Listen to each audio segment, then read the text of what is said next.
Assalamualaikum warahmatullahi wabarakatuh. Selamat siang dan salam sejahtera untuk kita semua. Pertama, saya ingin mengucapkan terima kasih kepada Tuhan Yang Maha Esa, karena berkat rahmat serta hidayahnya, kami semua dapat menyelesaikan tugas ini dengan tepat waktu. Lalu yang kedua, saya juga ingin mengucapkan terima kasih kepada Ibu Rizka Alina Rahma, selaku dosen pembimbing kita dalam mata kuliah belajar dan pembelajaran. Dan yang ketiga, saya juga ingin mengucapkan terima kasih kepada rekan-rekan kelompok saya, karena telah bekerja sama dengan baik dalam menjalankan tugas kelompok ini. Dan dalam kesempatan kali ini, kami dari kelompok satu ingin mempresentasikan mengenai teori behavioristik. Sebelum memasuki materi, izinkan saya memperkenalkan terlebih dahulu nama anggota dari kelompok satu, yaitu yang pertama, Amanda Al-Khwarizmi Pramunandi, 2. Anissa Fidila Raufif Amalia, 3. Elisna Luciana, 4. If Salsabila Rahmah, 5. Muhammad Alfi Syahrin Mi'raj, 6. Raihan Dialur Rahman Hilambang, saya sendiri, 7. Rizky Dwi Firmansyah, 8. Riza Aulia Salsabila, dan yang ke-9, Sohibatul Yumna Ikmalia. Yang pertama, dalam materi ini saya ingin menjelaskan apa itu teori behavioristik. Nah, teori behavioristik merupakan teori yang berfokus pada perubahan perilaku manusia dengan menggunakan pendekatan yang objektif, mekanistik, dan materialistik. Perspektif pada teori ini merupakan bagian dari peran belajar dalam menjelaskan tingkah laku manusia dan terjadi karena adanya rangsangan atau stimulus seperti adanya sesuatu yang diberikan oleh guru kepada siswa lalu menimbulkan tanggapan siswa terhadap rangsangan yang diberikan oleh guru atau yang biasa disebut dengan respons. Lalu yang kedua, saya ingin menjelaskan mengenai tahap perkembangan behavioristik. Dalam tahap perkembangan behavioristik ini, sikap, kebiasaan, dan pola perilaku dalam tahun pertama menentukan seberapa jauh individu tersebut berhasil menyesuaikan diri atau beradaptasi dalam kehidupan mereka di masa yang akan datang. Dalam tahap perkembangan behavioristik ini, terdapat 3 kondisi yang memungkinkan terjadinya perubahan. Yaitu yang pertama, perubahan terjadi apabila individu tersebut mendapatkan bantuan atau bimbingan untuk membuat perubahan. Artinya, individu tersebut memiliki motivasi dari luar untuk melakukan adanya perubahan. Lalu yang kedua, yaitu dengan motivasi yang kuat dari diri individu tersebut, sehingga individu tersebut memiliki inisiatif untuk membuat perubahan. Lalu yang ketiga, dengan adanya perilaku yang ditujukan kepada individu tersebut, yaitu dengan menunjukkan sikap menghargai kepada individu tersebut, yang mana akan menciptakan cara yang baru dan berbeda, atau yang bisa disebut dengan kreatif, sehingga tidak monoton untuk dilakukan untuk mendapatkan sebuah hasil dari perubahan tersebut.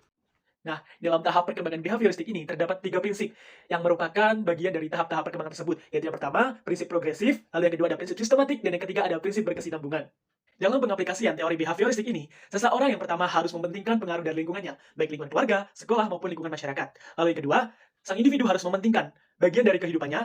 Lalu yang ketiga, sang individu juga harus mementingkan peranan dari reaksi. Yang keempat, sang individu harus mengutamakan mekanisme terbentuknya hasil belajar melalui prosedur stimulus dan respon. Yang kelima, sang individu harus mementingkan peranan kemampuan yang telah dibentuk sebelumnya. Lalu yang keenam, sang individu juga harus mementingkan pembentukan kebiasaan melalui latihan dan juga pengulangan. Dan yang ketujuh, hasil belajar dari individu yang dicapai adalah munculnya perilaku yang diinginkan. Selanjutnya, saya akan menjelaskan mengenai ciri-ciri teori behavioristik.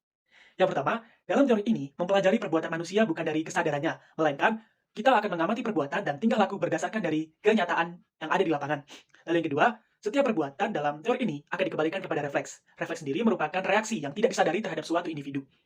Dan yang ketiga, teori behavioristik ini berpendapat bahwa pada waktu dilahirkan, pada dasarnya manusia semua adalah sama. Karena menurut behaviorisme, pendidikan adalah maha kuasa. Di mana manusia hanya makhluk yang berkembang karena kebiasaan-kebiasaannya dan pendidikan yang dapat mempengaruhi refleks dari keinginan hati manusia tersebut. Teori koneksionisme. Teori koneksionisme adalah teori belajar yang menjelaskan tentang proses pembelajaran yang dialami oleh tiap-tiap individu. Teori ini memandang proses pembelajaran itu terjadi dengan cara mencoba-coba atau berbuat salah. Contohnya yaitu pada anak usia dini. Awalnya mereka melakukan percobaan berbahasa dan membuat kesalahan-kesalahan dalam melafalkan tiap kata. Sebelum mereka menjadi terbiasa dan benar, hingga menambah kosakata bahasa yang memiliki tujuan untuk memudahkan dalam menyampaikan suatu hal. Nah, dalam asal-usul teori koneksionisme ini pertama kali dicetuskan oleh Edward Thorndike, yaitu seorang pendidik dan psikolog yang berkebangsaan Amerika. Edward ini dilahirkan di Williamsburg tahun 1874. Universitas Wesleyan dan kemudian Universitas Harvard telah membentuk ide-ide Thorndike mengenai psikologi. Pada mulanya, pendidikan dan pengajaran di Amerika Serikat didominasi oleh pengaruh dari Thorndike. Teori belajar Thorndike disebut koneksionisme karena belajar merupakan proses pembentukan koneksi-koneksi antara stimulus dan respon. Teori koneksionisme. Menurut Edward Thorndike, berkaitan belajar adalah peristiwa terbentuknya antara peristiwa stimulus dengan respon, di mana hal ini pernah dicobakan pada kucing ketika kelaparan yang pintunya secara otomatis tersentuh. Jadi, dapat disimpulkan bahwa belajar terjadi jika ada mencoba-coba dan membuat salah. Yang selanjutnya, hukum koneksionisme. Yang pertama, law of readiness atau hukum kesiapan. Hukum kesiapan ini dilakukan agar menjadi belajar yang efisien, sehingga belajar memiliki kesiapan dalam belajar. Hal ini terdapat 3 keadaan hukum. Yang pertama, ketika tingkah laku telah siap untuk digunakan, dengan pembawaan yang bisa membawa kepuasan. Yang kedua, jika unit tingkah laku telah siap digunakan namun tidak digunakan, maka yang menimbulkan adalah ketidakpuasan. Yang ketiga, jika suatu unit tingkah laku belum siap untuk digunakan namun dipaksakan, maka terjadi itu adalah kerugian. Yang kedua, itu adalah hukum latihan, di mana pelajar ini harus terus mengulang-ulang materi yang telah dipelajari agar semakin kuat. Dan terdapat hukum menjadi dua hal, yaitu hukum kegunaan untuk respon yang memperkuat koneksi dan hukum yang tidak kegunaan ketika kekuatan koneksi yang menurun. Lalu yang ketiga ada hukum akibat, di mana kegiatan belajar jika memiliki reward atau hadiah atau apresiasi akan menimbulkan kegiatan belajar yang menyenangkan. Terdapat 4 hukum tambahan dari hukum akibat ini. Yang pertama adalah hukum reaksi bervariasi, di mana setiap individu memiliki bermacam-macam respon sebelum mendapatkan respon yang tepat dalam memecahkan masalah. Yang kedua, hukum sikap, ketika perilaku belajar ditentukan oleh keadaan dalam diri individu, baik kognitif, emosi, sosial, maupun psikomotor. Yang ketiga, hukum aktivitas berat sebelah. Setiap individu memiliki respon tertentu sesuai persepsinya pada keseluruhan situasi. Yang keempat, hukum respon by analogi, di mana setiap individu melakukan respon di mana situasi yang belum pernah mereka alami. Dan yang terakhir adalah hukum perpindahan asosiasi, di mana perpindahan asosiasi ini untuk memecahkan atau menghadapi hal yang sejenis dan berhubungan gitu. Terdapat hal ini digunakan terdapat beberapa revisi dan hukum belajar sebagai berikut. Yang pertama, hukum latihan ditinggalkan karena pengulangan tidak cukup untuk memperkuat hubungan stimulus respon. Yang kedua, hukum akibat direvisi karena akibat positif ketika perubahan tingkah laku mendapatkan hadiah, sedangkan hubungan tidak mendapatkan apa-apa. Yang ketiga adalah syarat utama hubungan stimulus dan respon bukanlah dari kedekatan, namun adanya saling sesuai antara stimulus dan respon. Yang keempat, suatu perbuatan dapat menularkan hal yang baik pada bidang lain maupun individu itu sendiri. Selanjutnya, pengkondisian klasik. Penemu pengkondisian klasik atau classical conditioning yaitu Ivan Petrovich Pavlov atau yang bisa disebut dengan Ivan Pavlov. Lahir pada tanggal 14 September 1849 di Ryazan, Rusia dan meninggal pada 27 Februari 1936 di Leningrad, Uni Soviet. Pavlov anak seorang pendeta. Orang tua Ivan Pavlov berkeinginan supaya anaknya kelak mengikuti jejaknya menjadi pendeta. Karena itu dalam didikannya Ivan Pavlov memang disiapkan untuk itu. Tetapi Pavlov sendiri merasa tidak cocok dengan pekerjaan sebagai pendeta. Ia memilih belajar kedokteran dan mengambil spesialisasi dalam bidang fisiologi. Sejak tahun 1890 ia telah menjadi ahli filosofi yang ternama. Selanjutnya yaitu asal-usul teori pengkondisian klasik.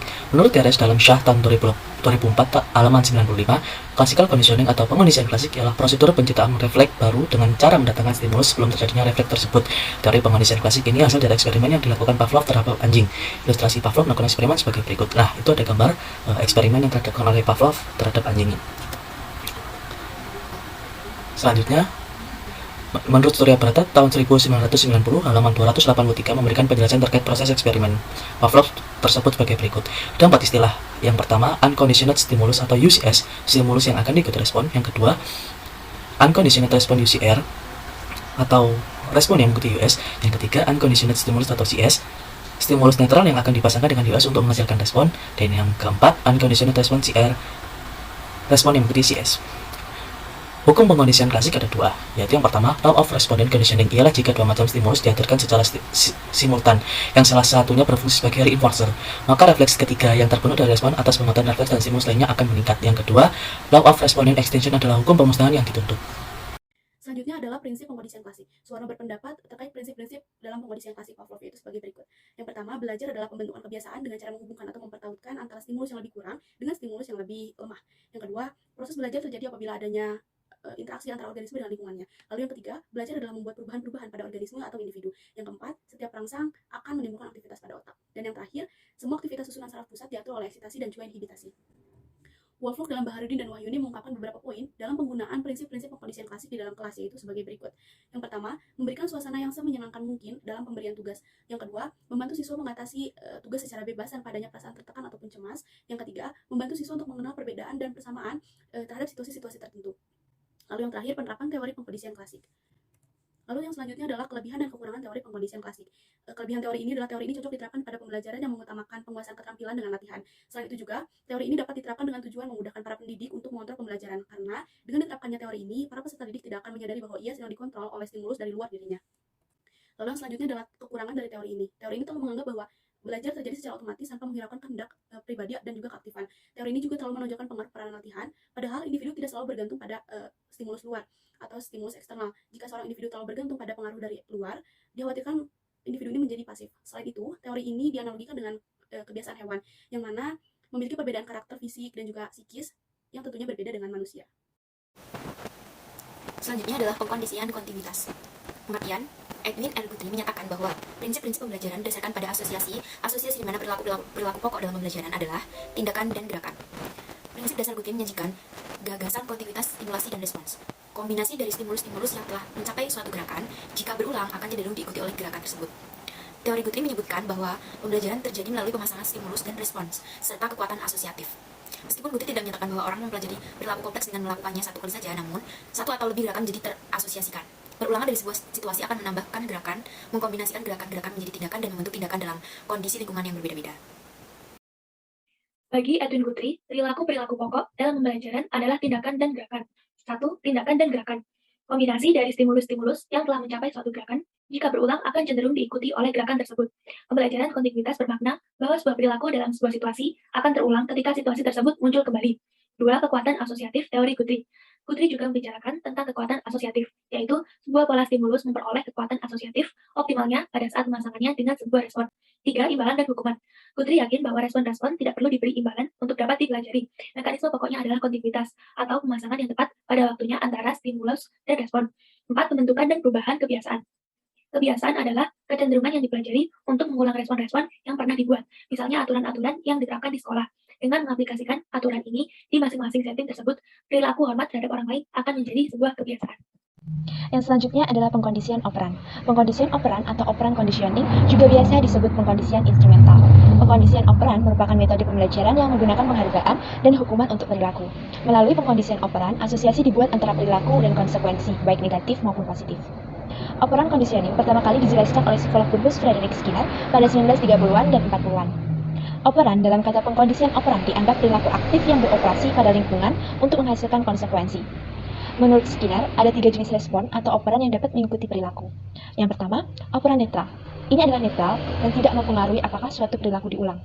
Yang kedua, reinforces. Ini meningkatkan kemungkinan perilaku diulang, dan yang terakhir, punishers. Ini mengurangi kemungkinan perilaku diulang. Prinsip utama. Yang pertama, operan conditioning berfokus pada perilaku sukarela, tidak sadar dan otomatis, serta hadiah dan hukuman yang membantu membentuk perilaku. Yang kedua, perilaku tersebut diikuti dengan konsekuensi yang menyenangkan, cenderung diulang, sedangkan konsekuensi tidak menyenangkan tidak diulang. Ini disebut hukum pengaruh penguatan. Yang ketiga, menurut teori kondisi operasi, peningkatan saham cenderung diperkuat, sementara mereka yang belum membaik cenderung mati, berkurang, ataupun melemah. Dan yang keempat, hukuman dianggap sebagai kebalikan dari tulangan dan digunakan untuk melemahkan atau menghilangkan tanggapan yang tidak diinginkan. Dan yang kelima, penguatan positif. Penguatan positif memperkuat perilaku memberikan hadiah, dan sebaliknya, penguatan negatif bekerja dengan jarak yang menarik atau pengalaman yang tidak menyenangkan. Penguatan. Penguatan adalah peristiwa apapun yang memperkuat atau meningkatkan perilaku yang diikutinya. Ada 2 macam penguat. Dalam kedua kasus, penguatan ini perilaku meningkat. Yang pertama, penguatan positif. Penguat positif adalah peristiwa atau hasil yang disukai yang disajikan setelah perilaku. Dalam situasi penguatan positif, respon atau perilaku diperkuat dengan tambahan pujian atau penghargaan langsung. Yang kedua, penguat negatif. Penguat negatif melibatkan penghapusan peristiwa atau hasil yang tidak diinginkan setelah tampilan perilaku. Dalam situasi ini, respon diperkuat dengan penghapusan sesuatu yang dianggap tidak menyenangkan. Selanjutnya adalah hukuman. Hukuman adalah penyajian kejadian atau akibat buruk yang menyebabkan penurunan perilaku yang diikutinya. Ada 2 macam hukuman, dan dalam kasus ini, perilaku menurun. Yang pertama, hukuman positif. Hukuman positif kadang-kadang disebut hukuman dengan penerapan, menghadirkan peristiwa atau hasil yang tidak menguntungkan untuk melemahkan respon yang mengikutinya. Dan yang kedua, hukuman negatif. Hukuman negatif juga dikenal sebagai hukuman dengan penghapusan, terjadi ketika peristiwa atau hasil yang menguntungkan dihilangkan setelah suatu perilaku terjadi. Bagaimana cara kerja pengkondisian operan? Yang pertama adalah penguatan berkelanjutan, ketika suatu tindakan diperkuat secara positif setiap saat. Dan yang kedua adalah penguatan rasio tetap, ketika suatu tindakan diperkuat hanya setelah perilaku terjadi beberapa kali. Yang ketiga, fixed interval reinforcement. Reinforcement diberikan setelah interval waktu yang tetap. Dan selanjutnya adalah penguatan rasio variabel, yaitu ketika suatu tindakan diperkuat setelah beberapa kali tak terduga. Dan yang selanjutnya adalah penguatan interval variabel, yaitu respon yang benar telah dibuat, tetapi penguatan diberikan setelah jumlah waktu yang tidak terduga. Nah, jadi apa sih perbedaan antara pengkondisian klasik dengan pengkondisian operan? Nah, pengkondisian klasik memiliki respon yang involunter atau lebih mudahnya disebut disebut respon yang spontanitas atau tidak disengaja atau tidak secara sadar dilakukan oleh individu. Sedangkan pengkondisian operan memiliki respons yang sukarela karena ia terkait dengan lingkungannya, yaitu terkait dengan punishment dan reward atau hukuman dan penghargaan. Nah, pengkondisian klasik ini mempelajari hubungan antara 2 rangsangan. Maksudnya 2 rangsangan apa? Jadi kita ambil contoh seekor anjing yang dibunyikan bel di depannya. Pertama, anjing tersebut dibunyikan bel, maka tidak akan terjadi apa-apa. Rangsangan bel tersebut tidak memiliki respon, tidak menghasilkan respon. Kemudian yang kedua, kondisi kedua, anjing tersebut dibunyikan bel dan diberi makanan anjing, maka dia akan merespon dalam bentuk mengeluarkan air liur. Nah, pada kondisi ketiga, setelah kondisi kedua tersebut anjing memberikan respon, pada kondisi ketiga ini dia juga akan memberikan respon saat dibunyikan bel di depannya. Nah, jika kalian lihat ada perbedaan antara kondisi pertama dan kondisi ketiga. Nah, itu yang dimaksud dengan hubungan antara dua rangsangan. Sedangkan pengkondisian operan mempelajari hubungan antara respons dan konsekuensinya. Konsekuensinya adalah yaitu tadi punishment dan reward. Nah,